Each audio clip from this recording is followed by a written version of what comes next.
আইত আস্তে করে কথাটা বললেও খুশবু শুনতে পায়। খুশবু আর কিছু না বলে ফোনটা কেটে দেয়। মেহরিন পারভিন হ্যালো হ্যালো বলে ফোনটা কেটে গেছে বলে খুশবু যে ইচ্ছে করে ফোনটা কেটে দিয়েছে বুঝতে পেরে আইত নিজের শুকিয়ে যাওয়া ঠোঁট বাঁকিয়ে একটু হাসে। গলা শুকিয়ে কাঠ হয়ে আসছে। এর জন্য আইত মাকে উদ্দেশ্য করে বলে, আম্মু একটু পানি দিবে? মেহরিন পারভিন ছেলেকে পানি খাইয়ে দিয়ে ছেলের মাথায় হাত বুলাতে থাকেন। বেশ কিছুক্ষণ চোখ বন্ধ করে আইত নিজের সাথে ঘটে যাওয়া নিজের জীবনের কিছু সমীকরণ মেলাতে থাকে। মাহিদের মৃত্যুর সময় আইত আমেরিকা ছিল। প্রাণপ্রিয় ছোট ভাইটার মৃত্যুতে আইত আসতে পারেনি, কারণ তাকে যে সময় জানানো হয়েছিল ততক্ষণে মাহিদের জানাজা হয়ে গেছিল। আগে জানিয়েই বা কি করতো, চাইলেই তো সাথে সাথে আসতে পারতো না। আইর বাসায় আসে আর তার 3 মাস পরে, 1 মাসের জন্য। কারণ আইর পিএইচডি করার পাশাপাশি ওখানে একটা ভার্সিটিতে পার্ট টাইম লেকচারার হিসেবে ছিল। আর ওর পিএইচডি শেষ হতেও এখনও বছর খানিক লাগবে। কিন্তু বাসায় আসার পর যে ওর মা এমন কিছু আবদার করবে তাও একটা মুহূর্তেও আইত মন থেকে সমর্থন করতে পারছিল না। এক ছেলেকে হারিয়ে মেহরিন পারভিন মানসিকভাবে ডিপ্রেশনে চলে যান। ছোট ছেলের প্রতি যে ছিল তার অগাধ ভালোবাসা, আর মাহিদ ছেলেটাই এমন ছিল যে কেউ তাকে ভালোবাসতে বাধ্য হবে। মেহরিন পারভিন অসুস্থ হয়ে গেলে ডক্টর ওনাকে মানসিক চাপ মুক্ত রেখে সবসময় হাসি খুশি রাখতে বলেন। মায়ের মানসিক অবস্থার কথা ভেবে আইদ মায়ের কথাতে আর দ্বিমত করতে পারেনি। মা তার জন্য মেয়ে পছন্দ করেছেন এবং আমেরিকা যাওয়ার আগেই তিনি বিয়ের কাজটা সেরে রাখতে চান। এক ছেলেকে হারিয়ে তার আরেক ছেলেকে হারানোর চিন্তা মনে বাসা বাঁধে। ছেলেটা এত ভালো ক্যারিয়ার ছেড়ে যদি আর কখনো তার কাছে না ফেরে, তখন তিনি কি নিয়ে বাঁচবেন? এসব ভেবে উনি তার এক দূর সম্পর্কের বোনের মেয়ের সাথে আইদের বিয়ে ঠিক করেন। মেয়েটাকে তার ভীষণ পছন্দ, ভীষণ মিষ্টি দেখতে, তার ছেলের সাথেও ভীষণ মানাবে। মায়ের শরীরটাও খুব একটা ভালো না বিধায় আইদ চেয়েও আর অমত করতে পারে না। এর জন্য ছোটোখাটো আয়োজনে বিয়েটি সেরে ফেলতে বলে। কারণ ছোট ছেলে মারা যাওয়ার 3 মাস পেরোতেই বড় ছেলেকে বিয়ে দিচ্ছে, বিষয়টা এমনিতেই দৃষ্টিকটু দেখায়। আর সেখানে লোক সমাজ বলেও তো একটা কথা আছে। আইদের বাসায় থেকে তেমন আয়োজন না হলেও মেয়ের বাবা তার একমাত্র মেয়ের বিয়েতে কোনো কমতি রাখেননি। একটা মাত্র মেয়ে তার, আর জামাইটাও তো পাচ্ছে মনের মতো। বিয়ের আসরে আত্মীয় স্বজন বাড়িময় মৌ মৌ করছিল, কিন্তু বিয়ের দিন মেয়েটি পালিয়ে গেলে ভরা আসরে আইত অপমান সহ করতে না পেরে বাবা মায়ের উপর এক প্রকার অভিমান করেই আবার আমেরিকায় পাড়ি জমায়। পরবর্তীতে আইদের পড়াশোনার পাঠ চুকিয়ে গেলে আর মা বোনের কান্নাকাটি দেখে দেশে ফিরে আসে। বাসায় আসার পর সবটা ঠিকই চলছিল, কিন্তু ভার্সিটিতে জয়েন করার দিনই মায়ের জেদের কাছে পরাজিত হয়। আর মায়ের শরীরের অবস্থা চিন্তা করে আইত পাত্রী দেখতে যায়। কিন্তু ওখানে গিয়ে বিয়ে কনফার্ম হয়ে যাবার পর দুলা ভাইয়ের মুখে জানতে পারে ওর সাথে বিয়ের দিন পালিয়ে যাওয়া সেই সারিকা অন্য কারোর সাথে পালিয়ে যায়নি, খুশবুর ভাই রিদানকেই পালিয়ে বিয়ে করেছিল। আর আইদের বাবা নাকি এ বিষয়ে জানার পরও বিয়েটা ঠিক করেছেন, কারণ তার কাছে আগের কোনো ঘটনা ম্যাটার করে না। ওনার কাছে খুশবুকেই ওনার ছেলের যোগ্য মনে হয়েছে। আইদ এসব জানে যখন তখন, আর ওর হাতে কিছু করার থাকে না। বাবা মায়ের দিকে তাকিয়ে ও দেখে তারা ভীষণ খুশি। তাদের হাসি মুখের দিকে তাকিয়ে বিয়েটা করে নেয়। কিন্তু সেদিনে সেই ভরা আসরের অপমান ভুলতে পারছিল না আইদ। রিদানের উপর এক নীরব রাগ সেদিন প্রকাশ পায় খুশবুর মাধ্যমে। সারিকা নামের মেয়েটাকে ভালোবাসা তো দূর, আইদ দেখেই ছিল না, কিন্তু বিয়ের দিন ভরা আত্মীয় স্বজনের মাঝে সেই অপমানের রেশ ধরেই আইদ রাগের মাথায় খুশবুর সাথে অমন একটা অন্যায় করে ফেলে। রাত 10টার দিকে ফোনের তীব্র শব্দে আইদের ঘুমটা ভেঙে যায়। জ্বরের উত্তাপ ও অনেকটা কমে গেছে। আইদ ফোনটা হাতে নিয়ে অপ্রত্যাশিত একজনের ফোন দেখে অধর কোণে হাসি ফুটে ওঠে। ফোনটা রিসিভ হবার পর দুজনের মাঝে নীরবতা বিরাজ করছে। ওপাশ থেকে কোনো রেসপন্স না পেয়ে নীরবতা ভেঙে প্রথমে আইদ নিজেই বলে, কেমন আছো? আলহামদুলিল্লাহ। আপনার জ্বর কমছে? চিকন মিষ্টি স্বরের জবাবে আইদ আস্তে করে বলে। পরক্ষণেই বলার মতো ওপাশের ব্যক্তিটা কিছুই খুঁজে পায় না। আইদ খুশবুর নীরবতা দেখে মনে মনে একটু হাসে, পরক্ষণেই বলে, ভার্সিটি গিয়েছিলে? আপনার ক্লাসে রফিক স্যার আসছিল। উনি বলল আপনি অসুস্থ। আচ্ছা, আপনি রেস্ট নেন, এখন জ্বর আসলেই ডেঙ্গু হয়ে যাচ্ছে, সাবধানে থাকবেন। খুশবু কথাটা বলে আইদের কোনো জবাবের অপেক্ষা না করেই ফোনটা কেটে দেয়। আইদ সেদিকে তাকিয়ে একটা দীর্ঘশ্বাস ফেলে। খুশবু ফোনটা রেখে বারান্দার রেলিংয়ে হাত রেখে আকাশের দিকে তাকিয়ে ভাবে, আচ্ছা, আমি ওনাকে কেন ফোন দিলাম? উনি অসুস্থ শুনেই বা এত অস্থির লাগছিল কেন? আমি কি কোনোভাবে ওনার প্রতি দুর্বল হয়ে যাচ্ছি? না মাহিদের মতো দেখতে জন্য হয়তো এমনটা হচ্ছে।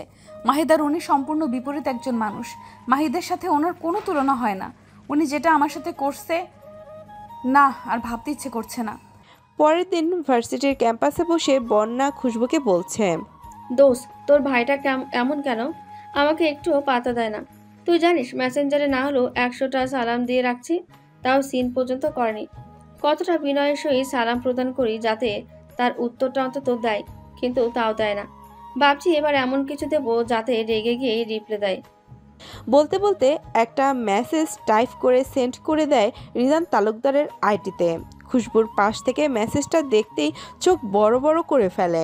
পরক্ষণেই বন্যার মাথায় চাটে দিলে বন্যা নতজানু মুখে বলে, দোস্ত, আমার আর লজ্জা লাগছে। খুশবুর একবার ভীষণ হাসি পেয়ে যায়, কিন্তু ভাইকে নিজেদের সামনে এসে দাঁড়াতে দেখে হাসিটা ভয়ে পরিণত হয়। বন্যা এখনও রিদানকে খেয়াল করেনি। ও মাথা নিচু করে লাজুক লাজুক হাসছে। ওর এই রকম হাসি দেখে রিদানের আরও বেশি রাগ হয়ে যায়। কতটা বেয়াদব মেয়ে, ন্যূনতম লাজ লজ্জার কিছুই নেই। কিভাবে অমন একটা মেসেজ দিল? আচ্ছা, আমাদের কয়টা বেবি হবে? খুশবু ভাইকে সাংঘাতিক রেগে যেতে দেখে ব্যাগটা হাতে নিয়ে উঠে দাঁড়িয়ে বলে, ভাইয়া এসে গেছো? চলো যাওয়া যাক, তোমার অপেক্ষাতেই ছিলাম। রিদান মনে করে খুশবু কিছু জানে না, আর বোনের সামনে এমন একটা বিষয় নিয়ে বোনের বান্ধবীকে কিছু বলাও লজ্জাজনক। তাই রিদান নিজের রাগটাকে চেপে গিয়ে হাঁটা ধরে। খুশবু ভাইয়ের পেছন হাঁটা শুরু করে। ওরা চলে যেতে বন্যার হুঁশ ফেরে। বেচারা এতটাই নিজের ভাবনায় মত্ত ছিল যে রিদানের আশাটাও টের পায়নি। রিদান হসপিটালের সামনে গাড়ি সাইড করে ব্রেক করলে খুশবু ভয় পেয়ে যায়। কারণ কি হলো যে রিদান হসপিটালে নিয়ে আসলো? মায়ের কিছু হয়নি?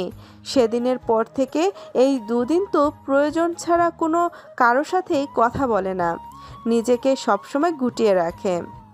হয়তো অপরাধ বোধে। খুশবুর ভাবনার মাঝে রিদান গাড়ির ডোর খুলে দিলে খুশবু ভাইয়ের দিকে ভয়াতক দৃষ্টিতে তাকায়।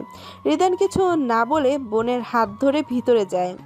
লিফট থেকে 3 তলায় নেমে ডান দিকে গিয়ে একটা কেবিনে ঢুকে সাদা হসপিটালের বেডে শুয়ে থাকা মানুষটির দিকে দেখে খুশবু কিছুক্ষণ থমকে সেদিকে তাকিয়ে থেকে আস্তে করে ভেতরে ঢুকে ওদের দেখে আইত আস্তে করে উঠে বসে মুখে হাসি টেনে বলে, রিদান ভাই কষ্ট করে আবার আসতে গেলেন, সামান্য জ্বর এমনিতেই সেরে যাবে। আম্মু কান্নাকাটি করে হসপিটালে অ্যাডমিট করে দিল। হসপিটালে থাকলে যে কোনো সুস্থ মানুষও অসুস্থ হয়ে যাবে। এখানে থাকা আমার পক্ষে সম্ভব না, তাও এই সামান্য জ্বরের কারণে। আইদের মা খুশবুকে নিজের কাছে নিয়ে রিদানকে বলে, বেটা, ওর কথা একদম শুনবে না। কখন থেকে সামান্য জ্বর বলছে, রাতে প্রায় সেন্সই ছিল না। ওর ওই অবস্থা দেখে তোমার আঙ্কেল আর আমি ওই রাতে হসপিটালে নিয়ে আসছি। আর সামান্য হলে ডেঙ্গু পজিটিভ কিভাবে আসে? আইদের ডেঙ্গু পজিটিভ শুনে খুশবুর সাথে সাথে আইদের দিকে তাকায়। মুখটা কেমন শুকনো লাগছে, চুল দাড়ি উস্কুস্কো হয়ে অবহেলায় পড়ে আছে। ফর্সা মুখটা কেমন তামাটে বর্ণ ধারণ করেছে। ওই দিকের সব কাজ মিটিয়ে আসছি, ডক্টরের সাথেও কথা বলে আসছি। বাসায় নিয়ে গেলে কোনো প্রবলেম হবে না, প্রপার রেস্টে থাকলেই এনাফ। মেহরিন, এক কাজ করো, আদিবাকে তো এখনও কিছু জানানো হয়নি, ওকে আসতে বলো, কয়েকটা দিন থেকে যাবে। কথাগুলো বলতে বলতে আইদের বাবা ভিতরে এসে খুশবু আর রিদানকে দেখে রিদান আর খুশবু দুজনেই ওনাকে সালাম দিলে উনি সালামের প্রত্যুত্তরে করে বলেন, বিআই কি যেন বলার জন্য ফোন দিয়েছিল, পরে আইদের কথা শুনে আর ওই বিষয়ে কিছু বললো না, আবার তোমাদেরও পাঠিয়ে দিয়েছে। খুশবু আমি দুজনেই ভার্সিটিতে ছিলাম, কিছুক্ষণ আগে বাবা ফোন দিয়ে জানালো, তাই খুশবুকে নিয়ে চলে আসলাম। রিদানের কথায় আইদের বাবা হেসে বলেন, ভালোই করছো বেটা, আমি আবার মেয়েকে আসার কথা বলতে যাচ্ছিলাম। আমার বৌমাই তো এসে গেছে, বৌমা থাকলে আর ছেলের দেখভাল নিয়ে কোনো টেনশন নেই। আইদের বাবা হেসে কথাটা বললে বিনিময়ে রিদানও একটু হাসে। খুশবু কথাটা শুনেই ভয় পেয়ে যায়, ওকে কি এখন ওদের বাসায় যেতে হবে ভেবে। ভাইয়া না গেলে হয় না? সবার থেকে বাইরে হসপিটালে করিডোরে এসে খুশবু চাপা স্বরে মাথাটা নিচু করে কথাটা বললে রিদান বলে, আঙ্কেল বাবার সাথে কথা বলছে, বাবা তো যাওয়ার জন্য পারমিশন দিয়েছে, আর আমারও মনে হয় তোর যাওয়া উচিত। ভুলে যাস না, আই তোর হাজবেন্ড, ওর প্রতি তোর দায়িত্ব কর্তব্য এড়িয়ে যেতে পারিস না। রিদানের কথার পৃষ্ঠে খুশবু আর বলার মতো কিছুই পায় না। রিদানের কথাগুলো মাথার মধ্যে বারবার ঘুরপাক খাচ্ছে। রিদানের একটা কথা তো মিথ্যা না। এসব ভেবে খুশবু কেবিনের মধ্যে ঢুকতেই আইদের মা মেহেরিন পারভিন একটা ব্যাগ হাতে ধরিয়ে দিয়ে পড়ল। খুশবু, আইদের শার্টটা চেঞ্জ করে দিয়ে ওকে নিচে নিয়ে এসো, রাত থেকে এক শার্ট পরে আছে, মাঝে জ্বর ছেড়ে ঘেমে নিয়ে একাকার হয়েছিস। আমি বাইরে যাচ্ছি মা, তাড়াতাড়ি চেঞ্জ করিয়ে দিয়ে ওকে ধরে ধরে নিয়ে আসো, শরীরটা দুর্বল। মেহরিন পারভিন ব্যস্ত গলায় কথাগুলো বলতে বলতে কেবিন থেকে বের হয়ে যায়। এদিকে খুশবু ব্যাগটা হাতে নিয়ে স্ট্যাচুর মতো দাঁড়িয়ে আছে। আইদ খুশবুর পরিস্থিতিটা বুঝতে পেরে বলে, আমাকে দাও, আমি চেঞ্জ করে নিচ্ছি। আম্মু একটু বেশি বেশি বলে, আমি এতটাও অসুস্থ না। খুশবু হাত থেকে শার্টটা নিয়ে আইদ পরে নেয়। খুশবু এখনো চুপচাপ মাথা নিচু করে দাঁড়িয়ে আছে দেখে আইদ বলে, তুমি চলে যেতে পারো খুশবু, আমি রিদান ভাইকে বুঝিয়ে বলছি। আইদের কথা শুনে খুশবু চট করে ওর মুখের দিকে তাকায়। আইদ ওর মনের ভাব বুঝতে পেরে গেছে বুঝে নিজের মাঝে অপরাধ বোধ হয়। খুশবু কিছুক্ষণ ভেবে বলে, 2 দিন পর যেখানে স্থায়ীভাবে যেতে হবে সেখানে আজ গেলেও কোনো প্রবলেম হবে না, বরং আগে থেকে অভ্যাস করে নেওয়াই ভালো। এটা তো তোমার মুখের কথা, মনের কথা তো না। মন তো কত কিছুই সায় দেয় না, সব সময় মনের কথা শুনতে নেই। তার মধ্যে তোমার আমার বিয়েটা, এটাও তো মনের বিরুদ্ধেই, তাই না? মনের বিরুদ্ধে আজ তুমি যেখানে যাবে, বাড়িটা কিন্তু একই, শুধু মনের মানুষটা ভিন্ন। আইদ আনমনে কথাটা বলে চমকে ওঠে। খুশবু ছলছল দৃষ্টি দেখে নিজের মাঝে অপরাধ বোধ হয়। খুশবুকে পাশ কেটে চলে যাওয়ার সময় মাথাটা চক্কর দিয়ে ওঠে। এক সাইডে হেলে পড়তেই খুশবু আইদকে আঁকড়ে ধরে। আইদ সাথে সাথেই সোজা হয়ে দাঁড়ায়, কিন্তু খুশবু আইদের হাত ছাড়ে না। হাত ধরেই আইদকে বেডের উপর বসিয়ে আইদের খুলে রাখা শার্টটা ভাঁজ করে ব্যাগে পুরে আইদের এক হাত ধরে উঠে দাঁড়ায়। আইদ খুশবুর ধরে রাখা হাতের দিকে তাকিয়ে ফিচেল হাসে, মনে মনে এটাই নাম দেয় দায়িত্ববোধ। গ্রাউন্ড ফ্লোরে লিফট থামলে খুশবু আইদের হাত ধরেই নিচে এসে সবাইকে বাইরে দাঁড়িয়ে থাকতে দেখে আইদের হাতটা ছেড়ে দেয়। আইদের মা এসে ছেলের হাত ধরে গাড়িতে বসিয়ে দেয়। খুশবুকে উঠতে বললে খুশবু রিদানের দিকে তাকায়। রিদান বোনের মনোভাব বুঝতে পেরে বোনের মাথায় হাত বুলিয়ে বলে, প্রয়োজনীয় সব জিনিস আমি পাঠিয়ে দেওয়ার ব্যবস্থা করব, সাবধানে থাকিস খুশবু। খুশবু কিছু না বলে ভাইকে এক পাশে থেকে জড়িয়ে ধরে কয়েক সেকেন্ড ওইভাবে থেকে গাড়িতে উঠে পড়ে। আইদের বাবা রিদানের থেকে বিদায় নিয়ে ড্রাইভিং সিটে উঠে বসে। পরক্ষণেই আইদের মা রিদানকে বলে ফ্রন্ট সিটে বসলে আইদের বাবা গাড়ি স্টার্ট দেয়। গাড়ি চলতে শুরু করায় কিছুক্ষণ পর আইদের মা পেছন ঘুরে ছেলেকে লক্ষ্য করে বলেন, খুশবু, আইদের মাথাটা তোমার কাঁধে নাও, ওর অসুবিধা হচ্ছে। আইদের সত্যি অসুবিধা হচ্ছিল, কিন্তু মায়ের এমন কথা শুনে খুশবু অস্বস্তিটা বুঝতে পেরে আইদ বিরক্ত বোধ করে। শাশুড়িকে এই দিকেই তাকিয়ে থাকতে দেখে খুশবু আইদের কাছে একটু চেপে বসে মনে মনে একরাশ অস্বস্তি নিয়ে আইদের মাথাটা নিজের কাঁধে রাখে। মাকে মুচকি হাসে। সামনে তাকাতে দেখে আইত নিজের মাথাটা খুশবুর কাঁধ থেকে উঠিয়ে সিটে হেলান দেয়।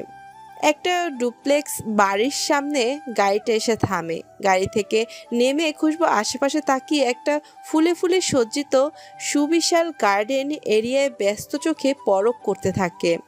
আইত খুশবুর দিকে একবার তাকিয়ে ওর হাতটা ধরে বাসার সদর দরজার দিকে আগায়। ওর বাবা মা এতক্ষণ সেদিকেই চলে গেছে। আইদের ধরে রাখা হাতের দিকে তাকিয়ে খুশবু একটা দীর্ঘশ্বাস ফেলে আশার ভেতরে প্রবেশ করে। বাসার ভেতরে প্রবেশ করতেই খুশবু আরও দম বন্ধকর পরিবেশ লাগছে। এই বাড়িতেই মাহিদ থেকেছে। মাহিদের সব স্মৃতি জড়িয়ে আছে পুরো বাড়িটা ঘিরে। খুশবু খেয়াল করে লিভিং রুমের ডান পাশ দিয়ে উপরে সিঁড়ে।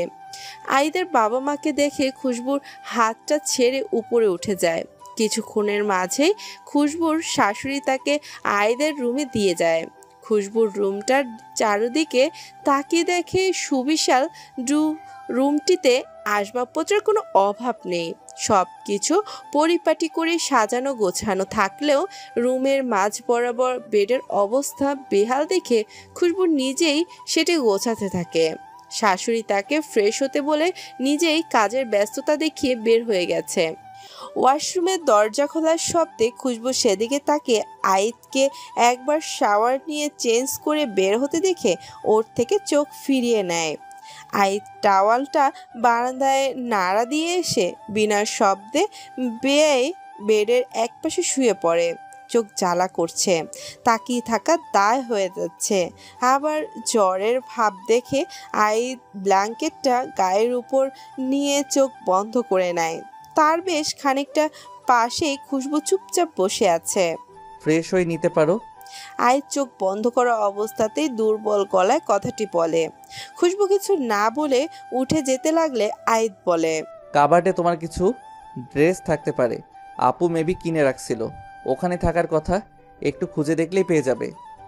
আইদের কথা মতো খুশবু কাবার্ড খুলে আইদের সব পোশাকের মাঝে এক সাইডে কয়েকটা শপিং ব্যাগ দেখে সেগুলোতে হাত দিতে ইতস্তত করলেও আইদের সারা শব্দ না পেয়ে ঘুমিয়ে গেছে ভেবে ব্যাগগুলোর ভিতরে একে একে দেখে বুঝতে পারে এগুলো ওর জন্যই কিনে রাখা। খুশবু একটা রেডিমেড 3 পিস বের করে ওয়াশরুমে চলে যায়। সকালে ভার্সিটিতে শাওয়ার নিয়ে না যাওয়ার জন্য খুশবু একেবারে শাওয়ার নিয়ে ওয়াশরুম থেকে বের হয়ে দেখে একটা ওর চেয়েও কম বয়সী মেয়ে খাবারের ট্রে হাতে করে ভিতরে ঢুকছে। খুশবুকে দেখে মিষ্টি হেসে সালাম দিয়ে নিজের পরিচয় দেয়। আসসালামু আলাইকুম আপুমনি, আমি মাইসা। এই বাসায় 5 বছর ধরে আছি। খালা আমার হাতে হাতে টুকটাক কাজ করি। খুশবু সালামের উত্তর দিয়ে মাইশা নামের মেয়েটিকে ভালোভাবে দেখে ওর সাজ পোশাকের কথাবার্তায় কোনো দিক থেকে কাজের মেয়ে মনে হয় না। বাসায় এসে তো তোমাকে দেখলাম না। আমার শরীরটা ভালো না, এখানেই ছিলাম। খালা আম্মা এসে ফোন দেওয়ায় চলে আসলাম। আমি সকালে আর বিকালে 2 বেলায় এখানে এসে খালা আম্মার হাতে হাতে টুকটাক কাজ করি। রাতটা নিজের বাসাতেই থাকি। আমাদের বাড়ি বেশি দূর না এখান থেকে, হেঁটে যেতে 7-8 মিনিট লাগে। তুমি কি পড়াশোনা করো? ক্লাস 9-এ। কালু জানি ভর্তি করে দিয়েছিল। আপনি কিভাবে বুঝলেন? তোমার কথাবার্তায় তুমি অনেক মিষ্টি করে কথা বলো তাই। ভাইয়ার সামনে শুদ্ধ ভাষায় কথা না বললে ভাইয়া এক ধমক দেয়। ভাইয়া? খুশবু না বুঝে প্রশ্নটা করলে মাইশা হাতের ট্রেটা টেবিলের উপর রেখে আইতকে দেখিয়ে বলে, ভাইজান বলে তুই আমার ছোট বোনের মতো, ভাইয়া বলে ডাকতে পারিস। ভাইজান শুনলে মনে হয় কাজের মেয়ে ডাকছে। বলেন তো বৌমনি, এতে মনে হবার কি আছে? এটাই তো সত্যি।